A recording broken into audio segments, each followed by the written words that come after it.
O que acontece quando damos comida, água e abrigo infinito para um grupo, porém não damos nenhum tipo de propósito e confinamos os mesmos em um tipo de experimento? Em 1968, um cientista utilizou de camundongos para mostrar algo que a humanidade nunca havia visto. Estaríamos vendo esse mesmo tipo de fenômeno na televisão? Talvez. Para você que não me conhece, meu nome é Ariel Randi. Sou estudante de psicologia do nono período e nesse canal abordo temas como psicologia, comportamento humano, questões emocionais, afetivas, sociais e vários outros tipos de temáticas, tudo que envolve a mente. Um experimento conduzido por um psicólogo chamado John Calhoun na década de 1960 e 70, chamado Universo 25, buscava implementar, né, uma sociedade de ratos na qual comida, água e todos os recursos eram infinitos. Porém, o espaço era curto. A população de ratos aumentava drasticamente de 55 dias em 55 dias. E conforme aumentava, foi surgindo vários tipos de problema, o que Calhoun chamou de dreno comportamental. Esse dreno comportamental era o que ruiu a sociedade dos ratos no universo 25. Ratos passaram a se comportar de maneira estranha, com violência gratuita, muitas das vezes canibalismo e outros tipos de violência, além de apresentar uma mortalidade infantil de 96% por conta de abandono das fêmeas em relação aos filhotes. Depois dessa sociedade dos ratos colapsar em índice populacional, começou-se a formar vários tipos de gangues. É isso mesmo, gangues de ratos. Começaram a praticar violência indiscriminada para se reafirmar como figuras de autoridade, né?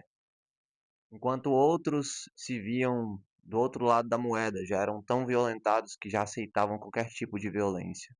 Também teve práticas pansexuais. Os ratos agora pararam, né, de seguir ritos de sexualidade, eles acasalavam com qualquer um, seja jovem, adulto, fêmea, macho, indiscriminadamente. Além disso tudo mencionado, tínhamos também um grupo de ratos chamados belos, que eram os ratos que passavam o dia inteiro sem motivação alguma.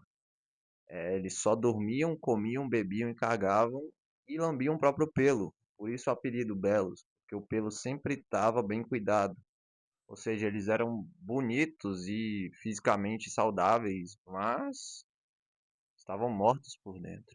Vamos traçar o paralelo básico entre o experimento do Universo 25, ou Utopia dos Ratos, com o reality show, mais preferencialmente o Big Brother Brasil. Assim como o Universo 25, né, Utopia dos Ratos, o Big Brother Brasil ele tira duas coisas essenciais do cérebro humano, que é privacidade e um propósito real.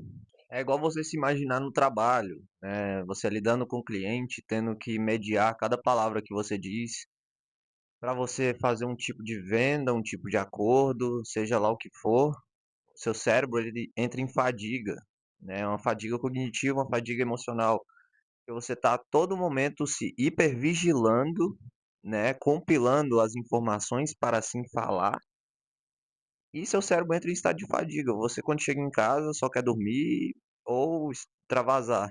E aqui muito interessante também outra comparação.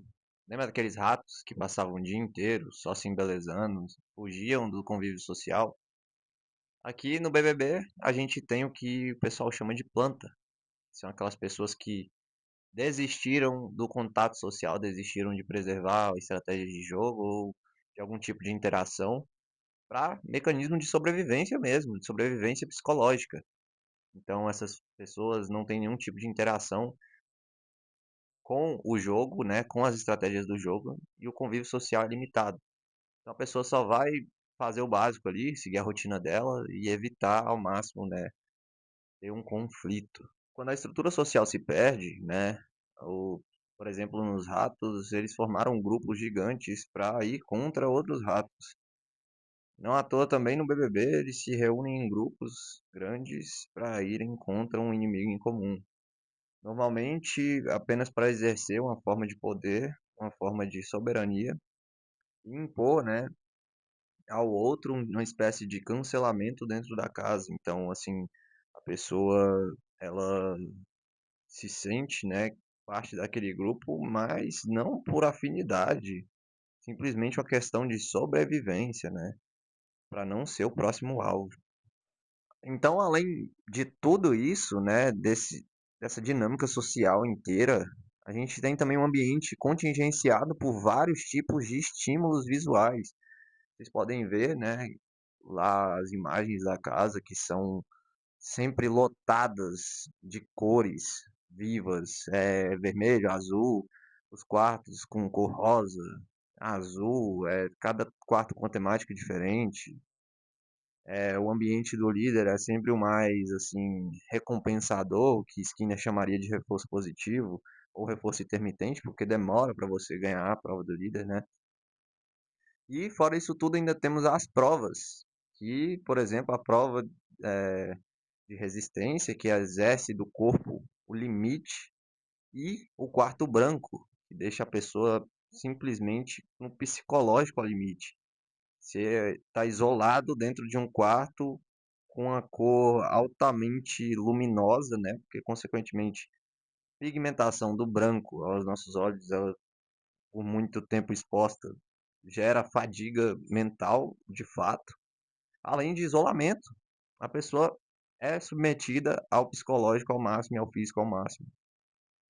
Não à toa, o córtex pré-frontal, que é responsável pela tomada de decisões, ele perde para a amígdala, que é responsável pelas emoções, né? Então, tudo isso leva ao caos completo e às vezes, né, a tomada de decisões mais impulsivas dentro da casa.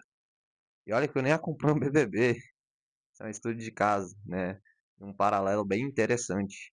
E aí fica a última mensagem para você nesse vídeo. Será que você está sendo um ratinho preso dentro da gaiola em uma sociedade moderna que só te estimula a comprar e comprar e comprar e não se preocupar, né, com o desenvolvimento psicológico, com o desenvolvimento intelectual e emocional?